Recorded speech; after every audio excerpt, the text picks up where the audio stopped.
Evangelho de João, capítulo 14, versículos 15 a 21. Convido aqueles que puderem se colocar de pé para a leitura do Evangelho. Jesus continuou: se vocês me amam, obedeçam aos meus mandamentos. Eu pedirei ao Pai, e Ele lhes dará outro auxiliador, o Espírito da verdade, para ficar com vocês para sempre. O mundo não pode receber esse Espírito, porque não o pode ver, nem conhecer, mas vocês o conhecem, porque Ele está com vocês e viverá com vocês. Não vou deixá-los abandonados, mas voltarei para ficar com vocês. Daqui a pouco o mundo não me verá mais, mas vocês me verão, e porque eu vivo, vocês também viverão. Quando chegar aquele dia, vocês ficarão sabendo que eu estou no meu Pai, e que vocês estão em mim, assim como eu estou em vocês. A pessoa que aceita e obedece aos meus mandamentos, prova que me ama, e a pessoa que me ama será amada pelo meu Pai, e eu também a amarei e lhe mostrarei quem sou. Lemos capítulo 14 do Evangelho de João, versículos 15 a 21. Os irmãos podem se assentar.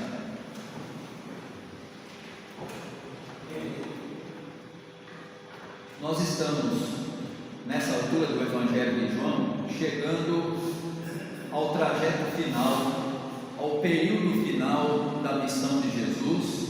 No começo desse capítulo, ele já tinha dito aos seus discípulos que eles não deviam ficar angustiados, porque ele estaria providenciando para eles morada junto do Pai. Diz também que ele é o caminho, a verdade e a vida. E agora no texto de hoje, texto desse domingo no nosso calendário litúrgico, há por parte de Jesus a promessa de enviar o Espírito Santo, o Consolador, o Paráclito. A palavra lá é essa, e que significa o ajudador, aquele que acompanha, aquele que está ao lado todo o tempo. Mas é importante nós percebermos que o texto começa com uma orientação muito prática de Jesus aos seus discípulos. O versículo 15 diz assim: se vocês me amam, obedeçam aos meus mandamentos. E aqui logo de início é preciso que a gente perceba que há uma grande distância entre o que Jesus ensinava aos seus discípulos e aquilo que já era a tradição de todo judeu, que aprendia a lei, que aprendia a chamada Torá, que conhecia os mandamentos, e os mandamentos vão abarcar várias áreas da vida. Alguns dos especialistas e dos estudiosos da lei do Antigo Testamento vão reduzir ou vão sintetizar toda a lei em 613 mandamentos, além de uma porção de outras orientações práticas. E agora vem Jesus e diz assim: se vocês me amam, obedeçam não à lei do Antigo Testamento, mas aos meus mandamentos. E quais são os mandamentos que Jesus ensina aos seus discípulos? Ele foi questionado sobre isso por alguns estudiosos da lei, e ele diz assim: você vai obedecer a lei toda se você fizer apenas duas coisas: ame a Deus acima de todas as coisas, com todo o coração, com toda a alma, com todas as forças, com todo o entendimento, e ame ao seu próximo como você ama a você mesmo. O novo mandamento que Jesus deu aos seus discípulos é amar a Deus e amar uns aos outros. Não é a repetição da lei do Antigo Testamento, mas tão somente o amor. E isso é muito importante nesse texto, porque quando Jesus diz que se eles o amam, vão obedecer ao seu mandamento, ele está dizendo: vocês não precisam mais ser seguidores de todas aquelas normas, de todos aqueles detalhes. E não se esqueça que na tradição judaica, se alguém obedecesse a 612 mandamentos e errasse em um, perdeu todos os outros. E agora vem Jesus e diz: não é a lei do Antigo Testamento, mas a lei do amor. E é preciso perceber que não se pode amar a Jesus e obedecer ao seu mandamento, cultivando, como hoje muita gente faz, até em nome de Jesus, o ódio. Nós vivemos uma época em que as coisas são vistas dessa forma: ou você é como eu, ou você pensa como eu, ou você está do meu lado, ou você está do lado de lá, ou você é contra mim. Qualquer pessoa com quem você conversa, você começa a discutir algum assunto e a pessoa já fica assim: deixa eu ver se ele está do meu lado ou contra mim. Não é possível amar a Jesus e obedecer ao seu mandamento, que é o mandamento do amor, cultivando o ódio. E portanto é importante nós percebermos a orientação de Jesus àqueles que estão sendo seus seguidores, mas que estão sendo preparados não para criar uma nova religião, dando uma reformada na religião judaica, mas sim uma nova forma de relacionamento com Deus, baseada no amor, e uma nova forma de relacionamento com as outras pessoas, também baseada no amor.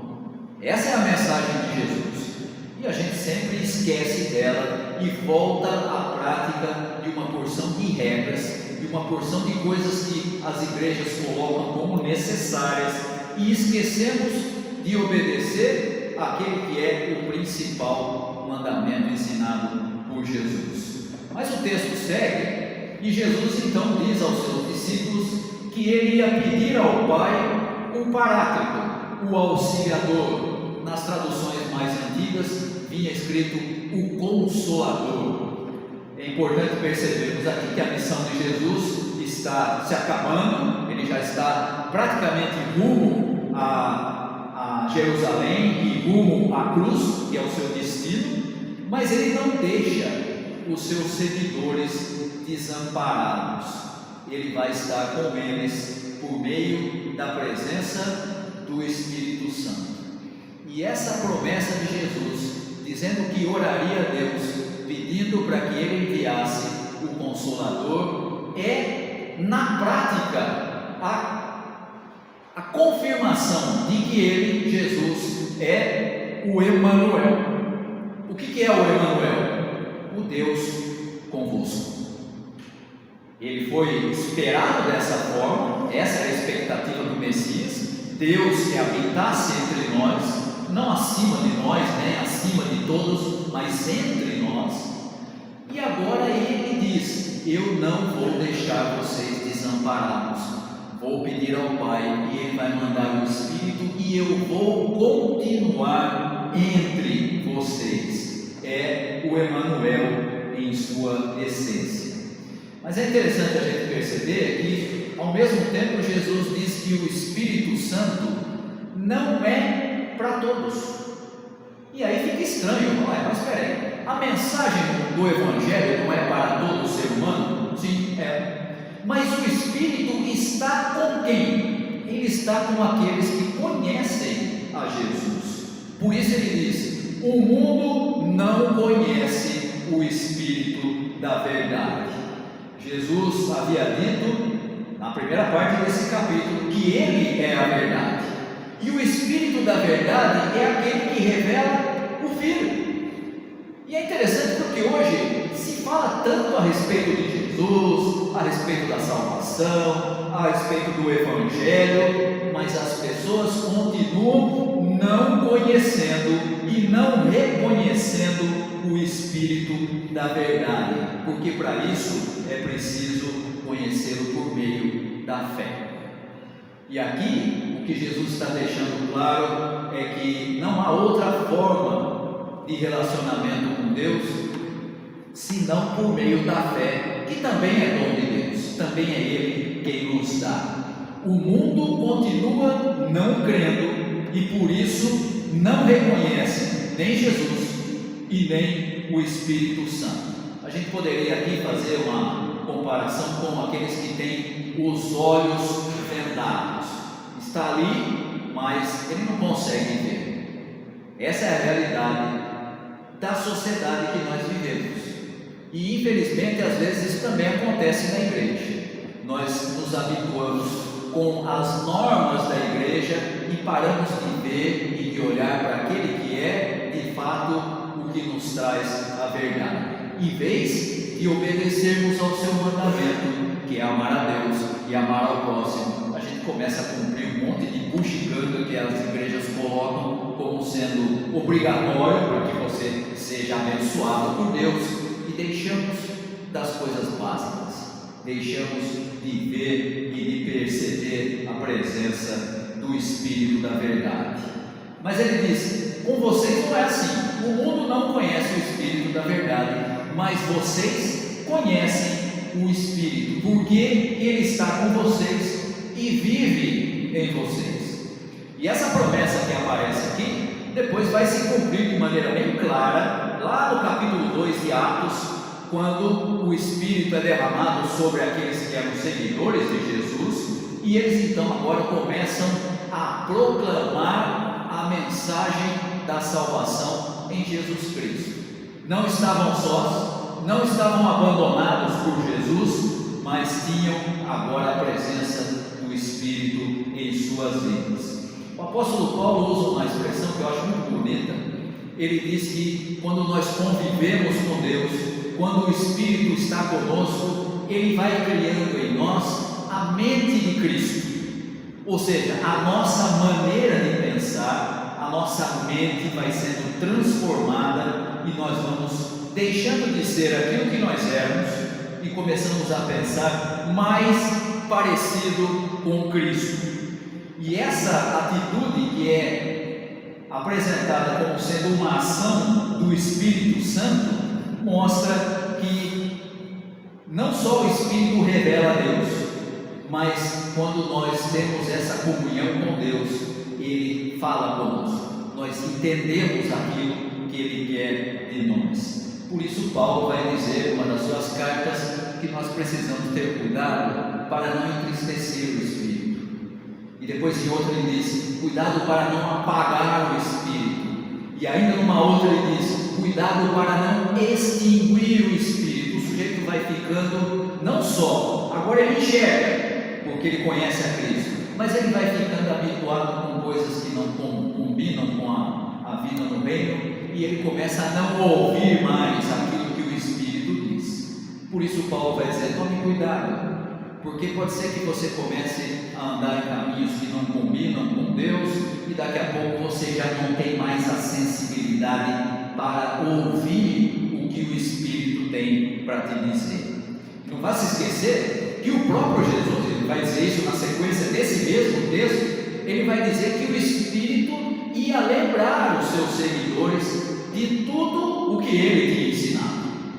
E portanto o Espírito não vai criar uma nova forma de pensar, ele vai reafirmar aquilo que o próprio Jesus tinha deixado como ensino aos seus seguidores. E a promessa de Jesus aqui é bastante clara. Ele diz: eu vou para junto do Pai, mas eu voltarei para ficar com vocês. É possível que aqui seja uma referência à sua segunda vinda, que hoje a igreja ainda aguarda para ficar com os seus seguidores, mas pode ser também uma forma de apontar para o Consolador, dizendo: eu vou voltar quando o Consolador for derramado sobre vocês. Vocês não vão ficar órfãos, vocês não vão ficar desamparados, e Ele vai lembrar vocês de tudo o que eu ensinei. E aí então Jesus faz uma afirmação, novamente apontando para o mundo. Ele diz: mais um pouco e o mundo não me verá mais. Isso aqui obviamente aponta para a consciência de Jesus de que o seu ministério está chegando ao final. Ele está indo em direção à cruz. Ele tem consciência de que o seu ministério está acabando e o seu caminho não é outro senão o caminho da cruz. Ainda assim, os seus seguidores, diz o próprio texto, terão vida nele, e enquanto ele vive, nós também vivemos. Você percebeu como, da mesma maneira que ele fala do Espírito da verdade, apontando para ele quando ele disse que ele é a verdade, agora ele fala que eles terão vida nele, porque ele também disse que ele é a vida, e a nossa vida vem dele. Nós temos vida porque estamos em Cristo Jesus. Naquele dia, diz o texto, vocês saberão que Jesus e o Pai são um, e nós também seremos um com Ele. Estamos em Jesus porque Ele carregou as nossas culpas e nos salvou, e Ele está em nós como uma marca de que pertencemos a Deus. Essa é a expressão que depois Paulo vai falar em uma de suas cartas, quando ele fala, vamos falar em Efésios, quando ele fala que o Espírito Santo é o selo, é aquilo que garante que você não se pertence mais, mas pertence a Deus. É a presença do Espírito que garante que nós pertencemos a Deus. E aí então, Jesus vai retomar a sua orientação inicial. Aquele que tem os meus mandamentos e os guarda, percebeu? Lá ele disse, no começo ele disse, se vocês me amam, obedeçam aos meus mandamentos. Agora já no final, na parte final do texto, ele diz, aquele que tem os meus mandamentos e os guarda. Por que ele retoma de outra forma? Para deixar claro que há uma distância entre conhecer os mandamentos e obedecer. Conhecer os mandamentos é muito fácil. Quer um exemplo prático disso? Quem é que não sabe nos dias de hoje que a mensagem de Jesus é do amor de Deus pelo homem? Todo mundo sabe, até quem não é da igreja. A mensagem do Evangelho é a pregação de Jesus. Às vezes a pessoa olha e diz assim, eu não acredito em Jesus, não sou cristão, mas eu sei que ele era uma pessoa muito boa e que pregava o amor de Deus pelo ser humano. Qual a novidade disso?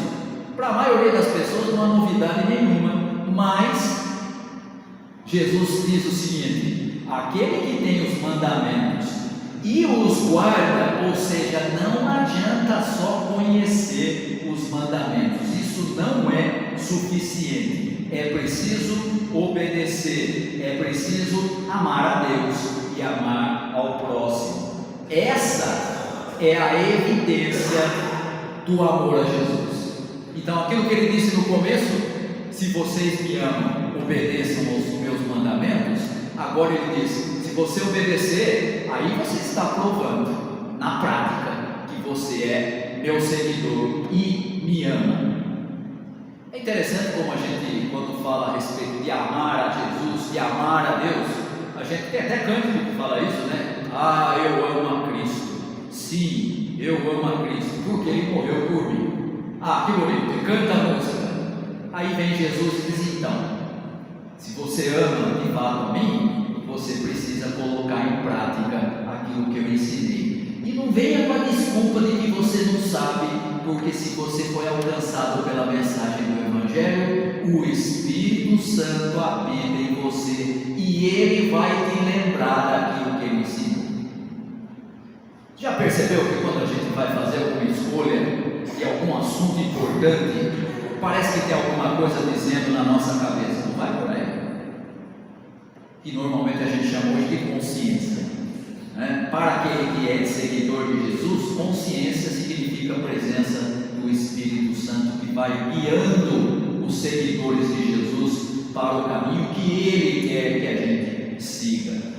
Então, finalmente, Jesus termina o texto dizendo: o que me ama, exatamente esse que guarda os meus mandamentos, esse será amado por meu Pai.